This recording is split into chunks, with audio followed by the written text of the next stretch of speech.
Okay, तो यहाँ पे आता है आचार्य तुलसी ने सबसे मेन पॉइंट क्या दिया, आहार शुद्धि और व्यसन मुक्ति। अब इसमें है ना, इसमें कहा है कि संयम साधना का अंग है और उसका प्रासंगिक फल, मतलब उसके साथ में और क्या एक्स्ट्रा क्या मिल रहा है, स्वास्थ्य भी मिल रहा है।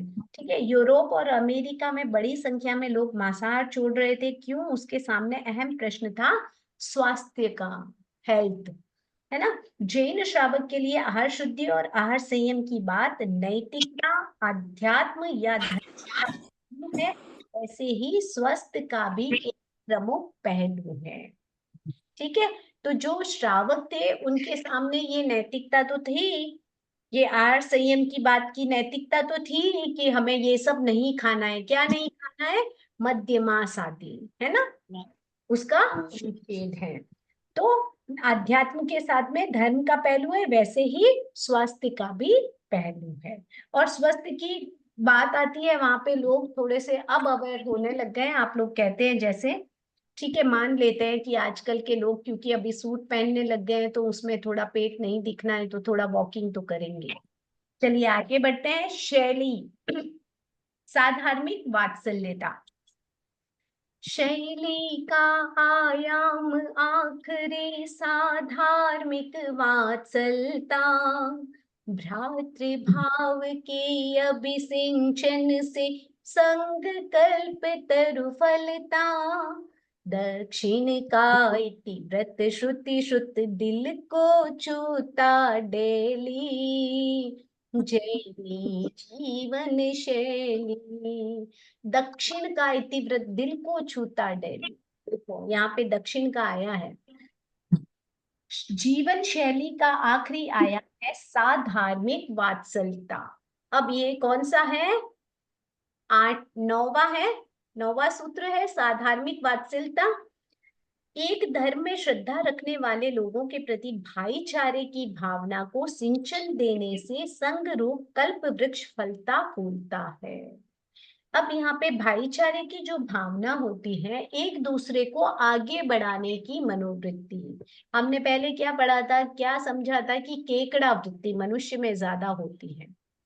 तो आचार्य तुलसी कहते हैं कि भाईचारे की जो वृत्ति होती है, एक दूसरे के संयोग करने की जो वृत्ति होती है, वो क्या होती है? उससे कल्प वृक्ष फलता है, फलता फूलता है। इस विषय में कानो सुना दक्षिण भारत में जैनों का इतिहास हमेशा दिल को छूता रहता है, आचार्य तुलसी कहते हैं। और ये अपने जैन परंपरा के इतिहास में भी है, बहुत पुरानी बात है। दक्षिण में जब जैन धर्म का बहुत प्रभाव पड़ा, तब वहां के जो जैन लोग थे वो बहुत हेल्प करते थे, ज्ञान दान, अभय दान, है ना, और ये जो अन्न दान, औषधि दान, ये चार जो थे उनका बहुत वो चला था, बहुत लंबा चला था। तो ये जैन परंपरा के इतिहास में भी इसका उल्लेख मिलता है। यहाँ बताते हैं श्रावक जीवन की आधारशिला सम्यक दर्शन है। मेन फाउंडेशन क्या है? सम्यक दर्शन। श्रावक क्या है? सम्यक्त्व है, सम्यक दर्शन है, राइट। तो सम्यक दर्शन के अभाव में एक श्रावक श्रोता हो सकता है, उसकी अस्थि और मज्जा तक धर्म की श्रद्धा नहीं पहुंच पाती। मतलब वो एक सुनने वाला हो सकता है, जब तक वो आज नहीं लाता है, जब तक उसके धर्म अंदर तक नहीं रमता है, डिश से बोला था, श्रावक नहीं है। डिश से बोलो, जिसने वापस चालू करो, कान से निकाल दिया है ना। सम्यक दर्शन के 8 आचार है, यानी आचरण करने के योग्य जो होता है या जीवन में उतारने के योग्य जो होते हैं, वे आचार होते हैं। तो सम्यक दर्शन के 8 आचार हैं: निशंका, निष्कांक्षा, निर्विचिकित्सा, अमूढ़ दृष्टि, उपब्रहण, स्थिरीकरण, वात्सल्य और प्रभावना। अब ये इनमें से 4 तो जो है तात्विक है और 4 जो है व्यवहारिक है। कौन से तात्विक है? निशंका, वीतराग वाणी पर दृढ़ आस्था का नाम है निशंका। मतलब भगवान की वाणी में कोई शंका नहीं। तमेव सच्चम निशंकम जम जिनेहि पवेयम, ये सूत्र है, इसकी माला फेरनी चाहिए। जिनेश्वर भगवान ने जो कहा है वही सत्य है। ठीक है। हम्म वीतराग दर्शन से भिन्न दर्शन के प्रति मानसिक और वाचिक अनाकांक्षा का नाम है निष्कांक्षा। मतलब जो वीतराग भगवान है, उनका जो दर्शन है उसके अलावा और कोई भी दर्शन नहीं, उसमें अनाकांक्षा, कोई इच्छा नहीं है मेरी।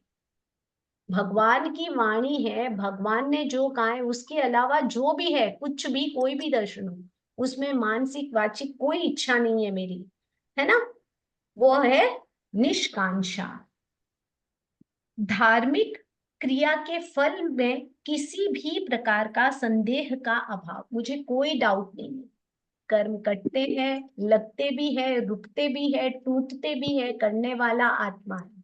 कर्मों का कर्ता कौन? आत्मा। भोगता कौन? आत्मा। पुनर्जन्म, पूर्व जन्म होता है, धर्म, कर्म, आत्मा आदि में विश्वास, है ना। ये सारी चीजें, मुझे कोई शंका नहीं है। संवर निर्जरा भी है, आश्रव भी है, पुण्य और पाप भी होते हैं। तो धार्मिक क्रिया के फल में किसी प्रकार का संदेह का अभाव, निर्विचिकित्सा, वीतराग दर्शन के अतिरिक्त अन्य की आकर्षक गतिविधियों में भी अप्रभावित रहना अमूढ़ दृष्टि है। मतलब ऐसा रहता है ना, उस मंदिर में जाने से ये चमत्कार होते हैं, उसके दर्शन से ये, उसमें भी, उसमें ये। मुझे तो वीतराग भगवान चाहिए, बस कुछ नहीं चाहिए, है ना। तो हम्म उनके अलावा और किसी से भी आकर्षण नहीं है मेरा। ठीक है, जाना जरूरी है, करना जरूरी है, लोक व्यवहार है, वो बात है। कि आकर्षण किसका है? सिर्फ वीतराग भगवान का। वीतराग दर्शन। तो उप अमूढ़ दृष्टि, इनका संबंध व्यक्ति की इच्छा और विचारों के साथ इस दृष्टि से इनको तात्विक माना गया है। साधार्मिक व्यक्ति की विशेषताओं का खुले मन से गुणगान करना उपब्रहण है। अब किसी, कोई साधार्मिक व्यक्ति है मान लीजिए, तो बहुत होशियार है या बहुत विवेकवान है। किसी में विवेक अधिक होता है, किसी में ध्यान की प्रबलता, किसी में स्वाध्याय की प्रबलता, किसी में ज्ञान की प्रबलता, कुछ ना कुछ हो सकता है उसमें विशेषताओं। उनकी विशेषताओं का गुणगान करो, आपके कर्मों का क्षयोक्षम होगा। कभी भी विशेषताओं का गुणगान तो होना ही चाहिए। और क्या इंसान क्या करता है? जेलस करता है। हम्म जेलस ज्यादा करता है, गुणगान कम करता है। क्या उसके सामने बताना और फूलेगा? अरे फूलेगा नहीं, जिनकी जो विशेषता है उनका गुणगान करो। हम अरिहंत भगवान का क्यों गुणगान करते हैं? क्योंकि हमें भी उनके जैसा बनना है। आत्मा में परमात्मा बनने की शक्ति है, लेकिन हमने पहले क्या पढ़ा? हमें धर्म पहले, कोई दिशा बताने वाला चाहिए, कोई हमारा एम, मतलब वो एक गोल होगा तो ही अचीव करोगे ना। कुछ होगा ही नहीं तो आप अचीव क्या करोगे? लक्ष्य होना, एक हमारे सामने एक आइडल रहना, फिर वो लक्ष्य होता है, उसे रास्ता दिखाने वाला होता है, तब कहीं जाके मंजिल मिलती है। तो वही चीज है। साधार्मिक व्यक्ति की विशेषताओं का खुले मन से गुणगान करना उपब्रहण है। धर्म के क्षेत्र में अस्थिर साधार्मिक को प्रेरणा देकर पुनः धर्म में या संयम में स्थिर करना स्थिरीकरण है। स्थिरीकरण मतलब धर्म में पुनः स्थिर करना, भटके हुए को वापस स्थिर करना। वात्सल्यता का अर्थ है साधार्मिकों के प्रति आत्मीय पूर्ण व्यवहार करना। प्रभावना का अर्थ है जिन शासन या धर्म संघ के चतुर्मुखी विकास के कार्यों में संलग्न रहना। चतुर्मुखी विकास मतलब चारों ओर से, हर एंगल, तन से, मन से, धन से, हर एंगल से, हर तरह से संघ का विकास हो, ज्ञान की वृद्धि हो, संघ का नाम हो, संघ की प्रभावना बढ़े, आदि आदि। आजकल तो बहुत सारी चीजें आ गई है। साधार्मिक वात्सल्य जैनों का पारिभाषिक शब्द है, युगीन संदर्भ में भाईचारे का रूप दिया जा सकता है। मतलब साधार्मिक वात्सल्य ये जैनों का खुद का एक अपना शब्द है। इसे अगर हम व्यवहार रूप में बोले तो भाईचारा, भाईचारा करते हैं। दक्षिण भारत में जैन धर्म का विस्तार का मुख्य कारण साधार्मिक वात्सल्य रहा है। दक्षिण का इतिहास बताता है कि एक समय में जैनों की संख्या अप्रत्याशित रूप में बढ़ोतरी हुई। अप्रत्याशित एक क्या बोलते हैं, जिसमें बिलीव ही नहीं होता है। ऑल ऑफ सडन कहते हैं ना, एकदम से इंक्रीज हो जाता है कोई चीज, तो अप्रत्याशित घटना है, मतलब पहले जो सोचा नहीं, तो अप्रत्याशित होता है, जिसके बारे में पहले सोचा नहीं हो, एकदम से ऑल ऑफ सडन कुछ हो जाए, अप्रत्याशित। अप्रत्याशित में बढ़ोतरी हुई। वहां के किसानों ने व्यापक रूप में जैन धर्म स्वीकार, वहां के किसानों ने जैन धर्म को स्वीकार कर लिया। ठीक है। दक्षिण के लोग जैन लोगों का चार प्रकार का दान दान द्वारा 4 प्रकार के दान के द्वारा सबका दिल जीत लिया। उनका दान की अहम की पुष्टि नहीं, विशुद्ध भाईचारे की भावना से अभी। हाँ, ममता जी, मैं ये समझाने के बाद ही आपका क्वेश्चन लूंगी। ठीक है, थोड़ा सा ही। सबसे पहला क्या था? सबसे पहला था उनका अन्नदान। अन्नदान के नाम पर हर व्यक्ति को आजीविका प्राप्त कराने का प्रयास, मतलब एक दूसरे को बिजनेस में लगा देना। बिजनेस में लगाते हैं ना भाई, तू मेरे पास, आज भी अपने मारवाड़ीज में यही करते हैं। मामा का, बुआ का, काका का, चाचा का, साले का, साली का, जिसका भी हो, बच्चों को लाते हैं बिजनेस के लिए, है ना। उनको साथ में लगा देते हैं, और फिर क्या करते हैं, सीखने के बाद सब अपना अपना करते हैं, या दुकान करवा के, वो जो भी है। वो जो सीआरपी ग्रुप रहते हैं, आज भी उनमें यही है। मैं कई दुकानों में गई, यहाँ पे बहुत सारी दुकानें हैं जिन पे जैसे चौधरी, जाट, पुरोहित, ये सब सीआरपी ग्रुप होते हैं। तो इनमें ये लोग अपने ही रिलेटिव्स को लेके आते हैं, अपने ही कजिन्स को लेके आते हैं, और उनको ही आगे बढ़ाते हैं। क्यों? घर का पैसा घर में ही रह जाता है, बहुत ज्यादा बाहर नहीं जाता है, और उनको भी जॉब मिल जाती है, उनका भी घर चल जाता है। तो ये एक मानसिकता होती है, और होनी चाहिए। तो भाईचारे की भावना ये है। आजीविका प्राप्त करवाने का प्रयास, औषधि दान यानी चिकित्सा सुलभ करवाई, ज्ञान दान यानी शिक्षा को प्रोत्साहन दिया, अभय दान सबके आश्वासन का निर्मित, मतलब तुम काम करो, हम है, तुम काम करो, हम हैं, हम सहयोग करेंगे। ठीक है। तो ये आश्वासन होता है तो इंसान आगे बढ़ता है। मनुष्य को अच्छा जीवन जीने, भोजन, वस्त्र, मकान, शिक्षा, चिकित्सा की अपेक्षा रहती है। इन सब की उपलब्धियों में अधिक महत्वपूर्ण तत्व है सुरक्षा का आश्वासन। कल को कुछ हो गया तो हम तुम्हारे साथ खड़े हैं। इतना सब बोल दे तो इंसान की हिम्मत आगे बढ़ने की। मनुष्य जिस समाज राष्ट्र में जीता है, निश्चित होकर जीना चाहता है। शरीर की सुरक्षा के लिए कमांडो की व्यवस्था दे सकती है सरकार, कमांडो की व्यवस्था दे सकती है, पर आश्वासन नहीं दे सकता है कि ये तुम्हारी 100 सुरक्षा, तुम नहीं मरोगी, इसकी गारंटी सरकार नहीं दे सकते। कमांडो की सुरक्षा दे सकते हैं कि भाई कमांडो बाहर खड़े कर देंगे, लेकिन तुम रहोगे नहीं रहोगे, गोली लग भी सकती है, मान लो किसी पे कोई अटैक होने वाला है, तो सरकार इसकी गारंटी नहीं देते।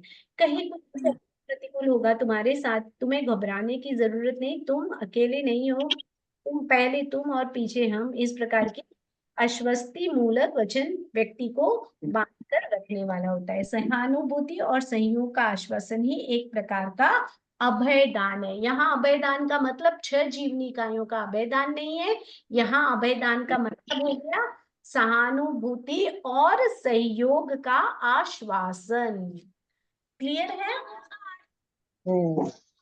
नव आयामी शुभ परिणामी शैली सतत प्रवाहित, तात्कालिक त्रैकालिक तात्कालिक विविध समस्या स्वयं समाहित, तुलसी वर विवेक जागरणा पाए चेत्रा बेली, जैनी जीवन शैली।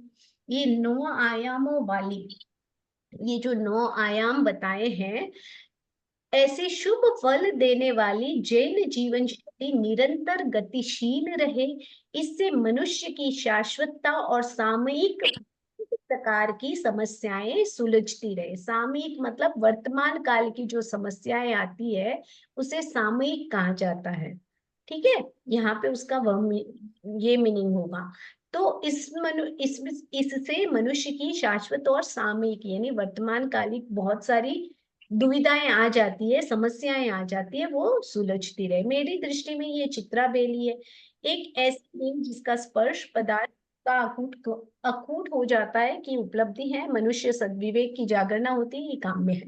अब यहाँ लाइफ, आज पूरे विश्व में लाइफस्टाइल के बारे में चिंतन किया है। यहाँ पे बेसिकली आचार्य तुलसी ने एक ही बताई है कि ये जो नौ जीवन शैली के ये जो नौ आयाम बताए हैं, अगर कोई भी श्रावक जो भी इनको अपनाता है तो ये अकूट खजाना है जो कभी खत्म ही नहीं होगा।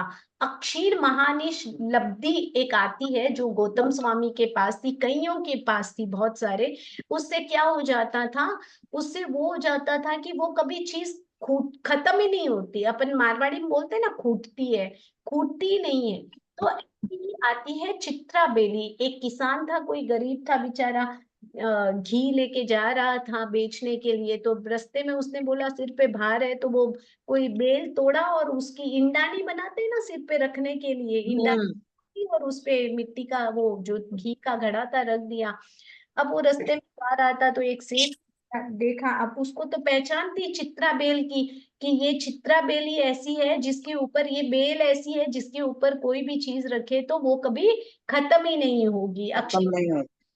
निधि जैसी वो एक लब्धि होती है, तो उसके जैसी। तो उसने बोला कि घी लूंगा तो ये भी लूंगा, तो उसने बोला इतना आग्रह कर रहे हो, मतलब कुछ तो बात है। तो उसने बोला मैं दूंगा तो नहीं, बेचूंगा तो नहीं। लास्ट में शेठ साहब बताइए इसका है क्या आखिर, आप इतना फोर्स कर रहे हो। तो उसने बोला कि भाई ये चित्रा बेल है, इसके ऊपर कोई भी चीज रख कभी खत्म ही नहीं होगी, जैसे निधि होती है। तो आचार्य तुलसी कहते हैं जो भी इस जीवन शैली को अपनाएगा, इन नौ आयामों को, उसका जीवन इतना अच्छा हो जाएगा कि उसके मतलब जो सद विवेक आदि आएंगे, उसका स्वास्थ्य आदि बहुत अच्छा, उसके लाइफस्टाइल में बदलाव आ जाएगा। संसार में जो भी बदलाव आएंगे, जैनों में अस्तित्व तीनों काल में रहता है, और कुछ समस्याएं सामयिक यानी वर्तमान कालिक होती है, वे समय समय पर बदलती रहती है। मिथ्या दर्शन, निषेधात्मक दृष्टिकोण, आग्रह, विग्रह, आवेश, क्रूरता, विषमता, आसक्ति, असंयम आदि समस्याएं हर काल में मनुष्य को परेशान करती हैं। कुछ समस्याएं सदा काल रहती है, किंतु किसी काल विशेष में उनका उत्कट बन जाता है, रूप उत्कट बने बहुत बन जाता है। ये हमेशा तो रहती ही है। देखो, ये जो जो भी समस्याएं बताई है, ये मनुष्य के जीवन में कदा कदा कहीं न कहीं जुड़ी हुई रहती है, चलती रहती है। देखो, हम लोगों को अभी कौन सा सम्यक्त्व है, क्षायोपश्मिक सम्यक्त्व। फिलहाल न तो औपशमिक सम्यक्त्व आएगा हमको, और ना क्षायिक सम्यक्त्व पॉसिबल है, वो तीर्थंकर या केवली के पादमूल में ही होता है। ठीक है, तो अब होगा क्या, सूक्ष्म सम्यक्त्व है, थोड़ी मन में कोई बात आई, कोई चिंतन विचार बदला, तो हम क्या बन गए, मिथ्यात्वी बन गए, मिथ्या से। है ना। कोई गहरी शंका आ जाए, आ जाती है, इंसान है, किसी की हम्म, बातों में आ जाते हैं, तो क्या हुआ, तो बहुत जरूरी नहीं है कि हमें हमेशा ही सम्मिलित भी बने रहते हैं, जरूरी नहीं है ना। तो ये सारी चीजें जो होती है आती जाती रहती है। तो कहते हैं कि ये जितनी भी बातें बताई, जितनी भी समस्याएं हैं, वो सदा काल है, और कभी कभी तो इनका एक उत्कट मतलब उग्र रूप बन जाता है, बहुत बड़ी समस्या बन जाती है। तो उनको तात्कालिक समस्याओं के रूप में भी देखा जा सकता है। अनास्था, अंधानुकरण की वृत्ति, भ्रूण हत्या, संग्रह की मनोवृत्ति, श्रम की उपेक्षा, हिंसाजन्य प्रसाधन सामग्री, आतंकवाद आदि युगीन समस्याएं हैं। युग इस इसको थोड़ा बेंसन समस्याएं हैं, और बेल इस युग की समस्याएं, एक की नहीं है, इस पूरे युग की समस्या चल रही है। जैन जीवन शैली में उक्त दोनों प्रकार की समस्याओं का समाधान निहित है। पहले तो प्रति व्यक्ति की अपेक्षा से बता दिया, युग की अपेक्षा से दो समस्याएं बता दी, दो प्रकार की। तो वो तो बताई मनुष्य की अपेक्षा से, प्रत्येक मनुष्य या जो भी है, मोटा मोटी रूप में सभी मनुष्यों में ये होने वाली वृत्तियां और नीचे वाली युगीन समस्याएं। आचार्य श्री ने जैन जीवन शैली को चित्रा नामक लता की उपमा दी है, और ये अखिल महानस लब्धि जैसी होती है। ठीक है, तो जैन जीवन शैली भी एक चमत्कारी इसे अपनाने वाला व्यक्ति स्वस्थ समाज संरचना की इकाई बन सकता है। बन सकता है ना? बदले व्यक्ति समाज व्यक्ति से राष्ट्र स्वयं। ठीक है, आपकी ये कंप्लीट हुई। ममता जी, आपने हैंड रेस किया था, है क्या ममता जी? आपका कोई प्रश्न था शायद। हाँ, मैं ये पूछ रही थी, साधर्मिक वात्सल्य का मतलब भाई यानी अपने जैसे को तेरापंथी, नहीं नहीं, तेरापंथी से साधर्मिक वात्सल्य, या फिर जितने भी जैन समाज है उससे? पूरे जैन समाज से होना चाहिए, सबसे होना चाहिए। साधार्मिक वात्सल्य मतलब सब धार्मिक भाई है ना हम, क्या उनको इग्नोर करोगे? नहीं करेंगे। समाज हम एक दूसरे उठते बैठते, हम क्या बोलेंगे, हम तो तेरापंथी है, उसी से मिलेंगे, उसी से जय जिनेन्द्र बोलेंगे, उसी के साथ नहीं। साधार्मिक मतलब सबसे होता है, सब हमारे भाई हैं, है ना? यहाँ जब अनुव्रत को आप समझते हो, आचार्य भिक्षु का गहन चिंतन करते हो, तब वहां पे आचार्य महाप्रज्ञ जी के विचारों को पढ़ो, बहुत गहरा चिंतन है। हाँ सुनीता जी। मैम, मैंने फर्स्ट डे ही पूछा था वो 320 और 350 डेज वाला जो भगवान का था ना खाने का, तो आपने वापस रिप्लाई किया नहीं। आप मैंने आपको पर्सनली भी भेजा था, आपने बोला था ना कि पर्सनल भेज क्या हुआ है दीजिए। ना, जो चीज आपको बुक में दी हुई है वो आप बुक में से ढूंढ के निकालिए ना। यहाँ पे क्लियर दिया हुआ है कि भगवान महावीर, वो रॉन्ग है। 360 डेज कैसे खाएंगे आप बताइए? 60 नहीं, 320 और 350 कंफ्यूजन था ना। तो वो आप 350 राइट है, 350। हमारी बुक में 12 साल है, 350 दिन है। 12.5 साल की, 1 मिनट, 12.5 साल की साधना नंबर 5 पर है। 350 है। 350 डेज। हाँ, साढ़े हाँ, 52 350। एक साल जितना भी भोजन नहीं किया है, एक साल 350। आप एक बार फोटो खींच के भेजिएगा और कौन सा एडिशन है वो भी भेजिएगा, ताकि मैं आगे भेज सकूं कि ये मिस प्रिंट है। आपको पर्सनली भेजी थी, आपने बोला था ना, उसी दिन भेज दी थी आप। ठीक है, हो सकता है तो थोड़ा सा बिजी शेड्यूल रहता है तो कभी ध्यान नहीं भी दिया हो। ठीक है, तो यहाँ पे 350 है, और आप मुझे फोटो भेजिएगा और एडिशन कौन से ईयर का है वो भी भेजिएगा। ठीक है, रेखा जी, एक क्वेश्चन है, हाँ इसमें बोलिए। संपादकीय और सब भी देखना है एग्जाम के लिए? नहीं संपादकीय और भी देखना है? नहीं नहीं नहीं, वो नहीं आता है, बट आपको पढ़ना चाहिए बस। आता नहीं है, एग्जाम में जो लेसन है वही आएंगे। ठीक। हाँ, समर्पण से स्टार्ट होता है यहाँ पे, क्योंकि अनुव्रत त्रिपतगान तो इसमें से क्वेश्चन बनते ही बनते हैं। ठीक है, आज से आगम सम्मत कभी कोई अविनय शातंगी या कुछ गलत का हमारे हमें दुक्कड़म सब आपने अपना कृतज्ञों में आपके प्रति बहुत बहुत आभार है, आपके आपके प्रति आभार। कृतज्ञों आप सबके प्रति, थैंक यू। गुरुदेव के प्रति आभार, जोश में है ना?